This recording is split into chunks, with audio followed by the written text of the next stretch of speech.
সাথী বন্ধুরা, আমি তোমাদের অমিতাভ স্যার। সবাইকে আমার YouTube channel practical and theory ক্লাসরুমে স্বাগত জানাচ্ছি। আজকে তোমাদের সামনে একটা দ্রবণ রয়েছে, দেখতে পাচ্ছ, বেগুনি বর্ণের। এটা KMnO4 দ্রবণ, এটা নতুন করে বলে দিতে হয় না।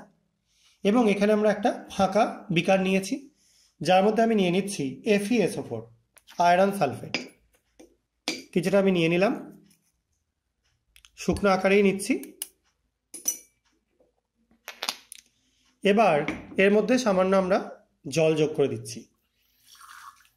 FeSO4 দ্রবণ আগে থেকে তৈরি করে রাখতে পারা যায় না, কারণ তোমরা জানো এটা ক্রমশ তার স্টেট চেঞ্জ করে, জারণ সংখ্যার পরিবর্তন করে, যে কারণের জন্য FeSO4 বেশিক্ষণ রেখে দিলে Fe2SO4 হোল থ্রাইসে কনভার্ট হয়ে যেতে পারে।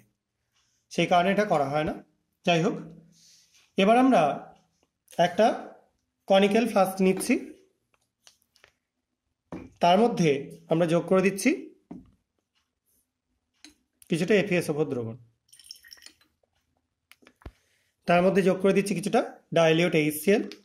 এটা তোমরা H2SO4 ইউজ করেও করতে পারো, কোনো অসুবিধা নেই।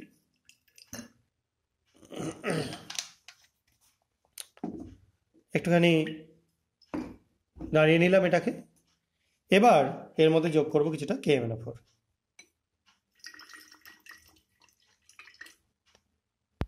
দেখো, যোগ করবার কিছুক্ষণের মধ্যেই কালারটা আস্তে আস্তে ফেড হয়ে গায়েব হয়ে যাচ্ছে, দেখতে পাচ্ছেন নিশ্চয়ই, আশা করা যায়। আরও কিছুটা FeSO4 আমি এখানে যোগ করে দিচ্ছি। আবার আমরা যোগ করে দিচ্ছি কিছুটা KMnO4। দেখো, যোগ করার সঙ্গে সঙ্গেই কালার গায়েব, ভ্যানিশ। আবার কিছুটা যোগ করছি, আবার এর মধ্যে কিছুটা FeSO4 যোগ করছি।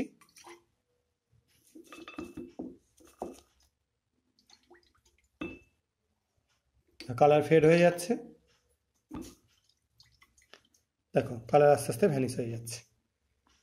তো ব্যাপারটা কেন এরকম ঘটছে সেটা নিয়ে এবার একটু ডিসকাস করে দিই। এখানে তোমরা যেটা দেখতে পাচ্ছ সেটা একটা রেডক্স রিয়াকশন, অর্থাৎ জারণ বিজারণ বিক্রিয়া, যেখানে KMnO4 এ Mn আছে +7 স্টেটে, আর এখানে FeSO4 এ Fe আছে +2 স্টেটে, যেটা অ্যাসিডিক মিডিয়ামে বিক্রিয়া করে KMnO4 কে এ রিডিউস করে দেয়, MnCl2 তে কনভার্ট করে দেয়, যেহেতু আমরা এখানে মিডিয়ামে HCl নিয়েছি। এবং FeSO4 হয়ে যায় Fe2SO4 হোল থ্রাইস, অর্থাৎ +3 স্টেটে কনভার্ট হয়ে যায়।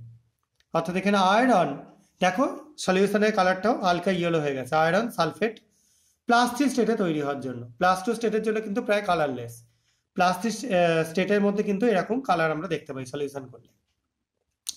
অর্থাৎ এখানে আয়রনটা +2 স্টেট থেকে, ফেরাস থেকে +3 বা ফেরিক হয়ে গেল, এবং KMnO4 অর্থাৎ পটাশিয়াম পার ম্যাঙ্গানেট, সেটা তার যে স্টেট ছিল অর্থাৎ +7 স্টেট ছিল ম্যাঙ্গানিজের, সেখান থেকে MnCl2 হয়ে গেল, অর্থাৎ +2 স্টেটে চলে গেল। তাই নিশ্চয়ই আশা করা যায় তোমরা বুঝতে পেরেছো। যদি বুঝতে না পারো কমেন্টে লিখে জানাবে। আর যদি এরকম ভিডিও তোমাদের ভালো লেগে থাকে, তোমরা চ্যানেলটা সাবস্ক্রাইব করবে এবং ভিডিওগুলো লাইক ও শেয়ার করে আমার পাশে থাকবে। আজকের মতো এটুকুনি। সবাই খুব ভালো থাকবে, সাবধানে থাকবে। বাই।